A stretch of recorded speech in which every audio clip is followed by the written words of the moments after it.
चंचल और शोभित ने प्यार करने से पहले कभी कुछ नहीं सोचा था, लेकिन एक बार प्यार हो जाने के बाद दोनों बहते पानी की तरह आगे निकलते गए।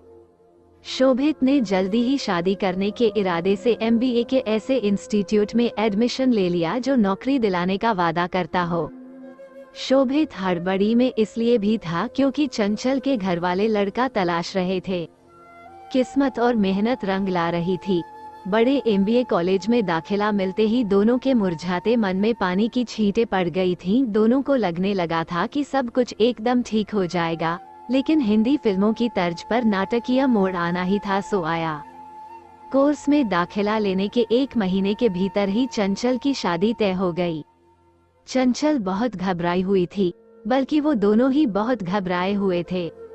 जी में आ रहा था कि फौरन भागकर शादी कर ले, लेकिन नौकरी नहीं थी और इसी वजह से दोनों के बढ़ते कदम ठिठक जाते थे।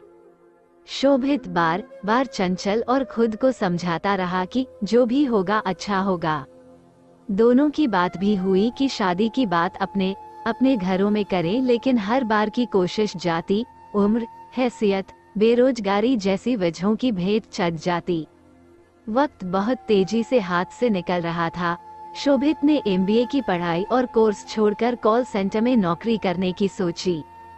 किन प्यार के रास्ते पर पहले चल चुके कुछ अनुभवी लोगों ने इससे होने वाले नुकसान को इतना बड़ा करके बताया कि दोनों इस रास्ते में भी आगे नहीं बढ़ सके। दोनों ने प्यार तो कर लिया था, लेकिन उसके आगे की बातें नहीं सोची थी। यही वजह थी कि प्यार के सफर पर निकल जाने के बाद बात शादी की आ रही थी, तो कभी चंचल को अपने भाई बहन की शादी का डर सता रहा था, तो कभी शोभित को परिवार की इज्जत और भविष्य की चिंताओं का काला खौफ। चंचल की शादी का दिन आते आते हर बड़े से छोटे मंदिर तक नंगे पांव जाने और 101 रुपये का प्रसाद चढ़ाने का वादा भगवान से कर चुका था, पर महंगाई के इस दौर में 101 रुपये से होता क्या है।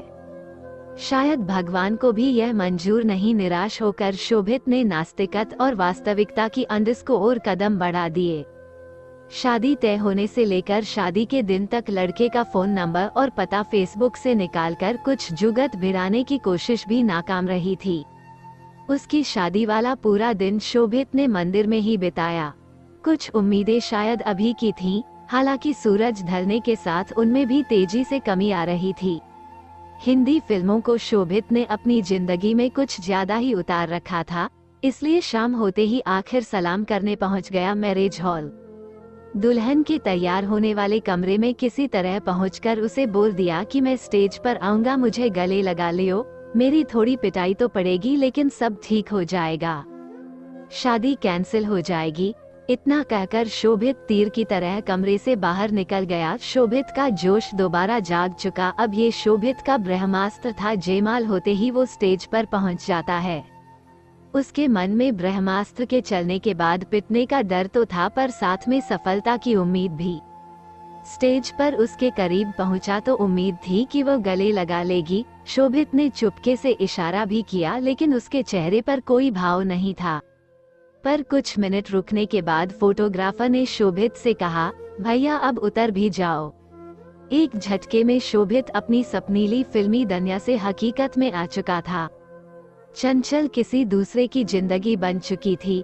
लौटने के बाद एकटक पत्थर सी आंख लिए शोभित रियल लाइफ से निकलकर अपनी जिंदगी की फिल्म रिवाइंड होते हुए देख रहा था। बस शोभित का साथ देने के लिए चंचल नहीं, उसके नमकीन मैले आंसू और यादें साथ थीं। कुछ ऐसी ही cute short love story in Hindi हम अक्सर आपके लिए लेकर आते रहते हैं। दोस्तों, अगर ये हिंदी स्टोरी आपके दिल को टच की हो तो हमें कमेंट में अपनी प्रतिक्रिया जरूर दे। हमें खुशी होगी आपके विचार सुनकर और आपसे अपने कुछ विचार शेयर करें। अगर आपको हमारी यह स्टोरी अच्छी लगी हो तो प्लीज अपने दोस्तों के साथ भी शेयर करें।